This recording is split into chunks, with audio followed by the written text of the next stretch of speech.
what I'm going to do is I'm going to grab some half a decent sticks for toggles. Something that's not going to break. Something like this will work. You know, just kind of chop it down. So we'll just take a real quick browse just to see if there's anything else around. Actually, this here will work better. So I'll start making some couple toggles. So I got my toggles. Most likely I'll be trimming these down. So what? I didn't have to baton it. I was able to break these. It wasn't exactly the easiest thing to break, so that's how I know that they're tough. As you can see, I can't even scrape off the inside of the branches. So I'll kind of somewhat walk you through the shelter. What I did here is I just made a quick lean-to, obviously. I used my toggles, ran my line out, staked down the back corners. I left a little flap there because I'm also lay down my GI poncho and my sitting mat. Excuse me. So, I mean, this right here will at least cut the wind. Obviously, I can have the back there tighter if I chose to, just by stretching it out more. But this will do just fine for me for what I'm using it for. And I would actually stay overnight in it too. You know, like I said though, with wind, the wind is obviously coming this way.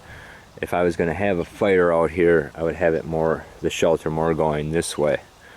But like I said, this will at least block the wind some. So I'm going to clean this out, and then I'm going to lay down my ground cover and then get all set up. And I'll show you the back real quick.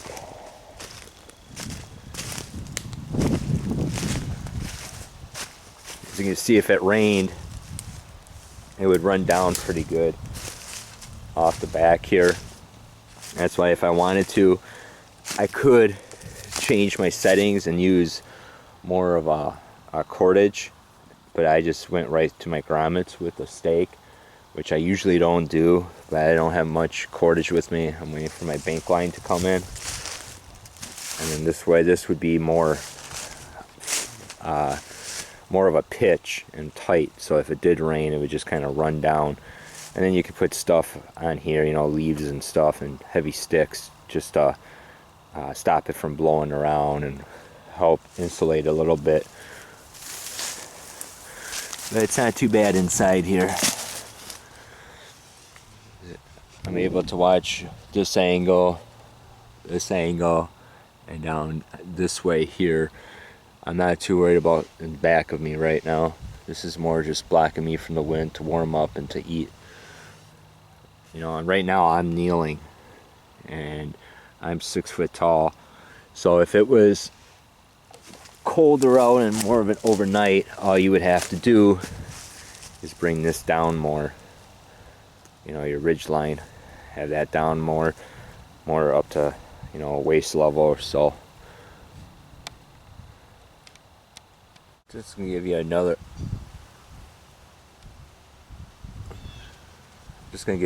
shot of inside the lean-to.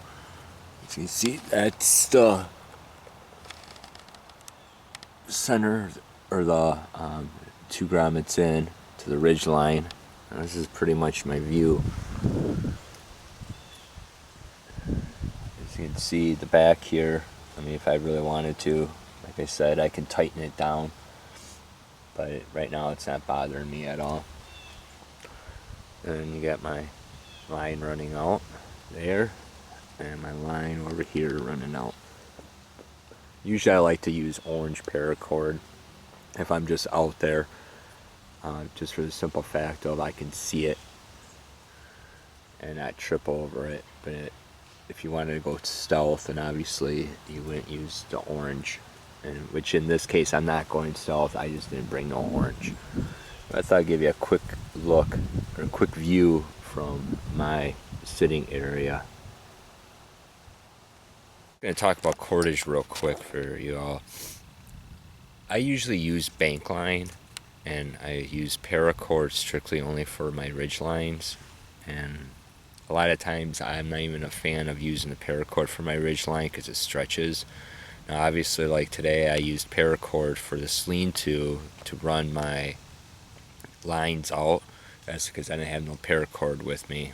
I'm in the middle of switching over packs and trying to get that all set up, and I don't like taking all my supplies out of one pack because, as you know, you kind of, as you progress, you switch. But I usually carry the bank line, most like the number 36, because it's thicker. And I know there's a big debate over paracord. You know, paracord's the best because it's 550 pound strength, blah, blah, blah, which is all good. But like I said, it stretches out. Even like with this line here, it will stretch out eventually. You know, mostly like overnight, you know, over time. You know, it's kind of breezy, kind of windy out right now, so it's going to eventually stretch, which is not always a good thing. I mean, there is a place for paracord, so don't get me wrong with that. But I prefer to use bank line. Like this here is bank line. This is like the thinner bank line. I forgot what number it is. It's not 36. 36 is pretty thick. So I just wanted to bring up about bank line with you. So this way, or cordage I should say. I'm sorry, I keep kind of jumping around a little bit here because I'm also hunting. So just kind of bear with me on that. I don't mean to be going on and on and on about such a simple topic as cordage. But there are people out there that don't know what kind of cordage to bring and how much to bring, which in that case, I at least want, 100 feet plus. If you get bank line, bring the whole roll along that it comes in, because you can use that for lashing, your camp furniture, whatever you need it for. And mostly like in a survival situation, you're going to want a lot of cordage because there's not going to be always a time where you're able to untie it and hang it up. So that's pretty much it about cordage. Just going to do a real quick shot for you guys here. As you can see, the leaves are all blowing, towards my back, which my back is obviously facing, the shelter of the lean-to. And this is, obviously I have the pitch up high just for the simple fact is because I'm hunting. But for, if you're not going to be starting a fire, you can use a shelter, the lean-to, to block the wind for you. And if I had it facing this way, which is the way that the wind's coming, my smoke would be just going along this way instead of getting trapped all in here, and then it just kind of swirls, and to be honest with you, that sucks. So I just wanted to kind of give you a real quick demonstration of the lean-to. And as you can hear the wind, and you can see the tarp is hardly even moving. It is pretty tight. A lot of it's kind of bowing in just for the simple fact of the wind itself. I just want to do a quick shot of the shelter. Obviously, I'm not in a real dense area, as you can kind of see around here. I'm about 40 yards from my shelter. You can kind of see it, because I only got a couple of little trees in the way. But the multi-cam works out pretty good. Most of the season is changing. As you can see a little reflection from the sun beating off of it a little bit. But if I was more, like I said, if I was more in a dense area, you wouldn't be able to come across it very easily. I think I'm definitely around 40 yards out, if that. as you can see, it's pretty good. I mean, my camera's actually giving it more of a glare than it actually is. But I just wanted to just kind of show you that. I seen a squirrel out here somewhere, so I'm kind of looking for it. Just going to give you a real quick review on this advanced bushcraft from Dave Canterbury and my grade on it. I think I'll start off with the grade. I would definitely give it a B+. It's pretty thick. I think there's like, what, 200, almost 250 in pages of it. What makes this kind of nice, if you watch him on YouTube and Wilderness Outfitters, he covers everything in his videos. So this is almost like it goes hand in hand with his videos. I mean, you could put this in your pack if you want to try something new instead of breaking out your cell phone and trying to find which video it was in YouTube. This one actually kind of covers, a little bit with his blacksmithing, containers, food sources, preserving food sources, trapping, some basic knots in there, touches a little bit on sheltering, but for advanced wise, I suppose it's kind of a lot of the stuff I already know, and I'm sure a lot of other people know, but it's kind of good to have on your bookshelf or throw in your pack if you want to go experiment, try something new. And that's what basically getting out there and doing dirt times all about, is seeing what works and what doesn't. Another good thing about this book is that he actually gives a little of his own advice in it. I just ordered the first one from his store, so that should be coming pretty soon, and that has a lot of good reviews on it too.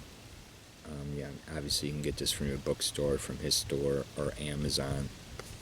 And even he commented on Amazon that he wished he had more pictures in it, which, as you can see, there's not really too many pictures in there.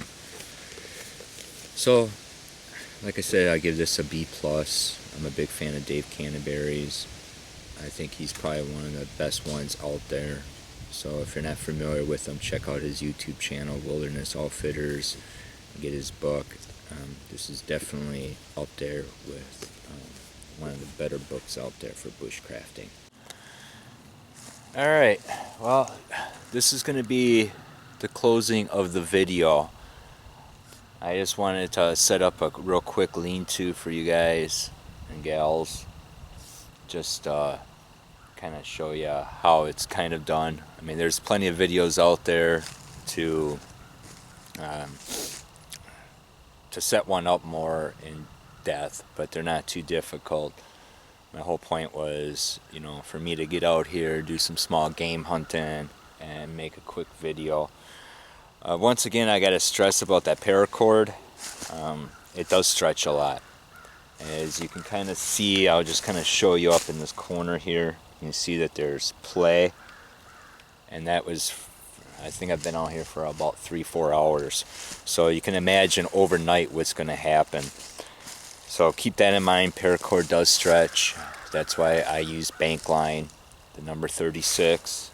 You can either get it off of Amazon or the Wilderness Outfitters store. I know they sell it, and it's actually it's real reasonable there. I think it was like $2 more than I would have paid at Gander Mountain when they used to carry it.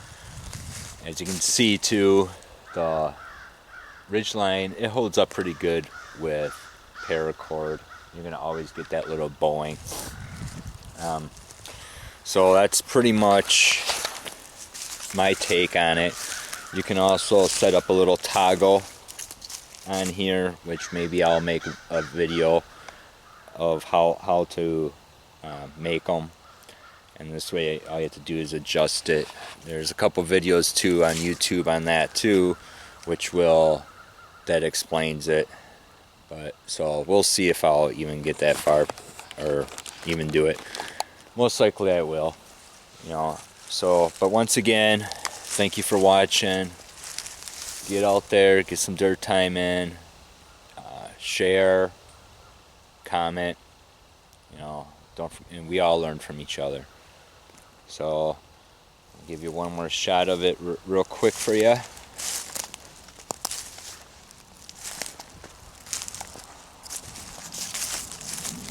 As you can see, the wind kind of blocked it, or kind of made it a little bit concave, but it would still work.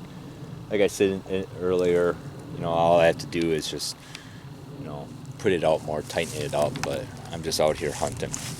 So, once again, thank you for watching. I thought I seen a squirrel there. Yeah. Probably won't be editing that one out either. You know, me and my editing. Get out there and get some dirt time in. See you later.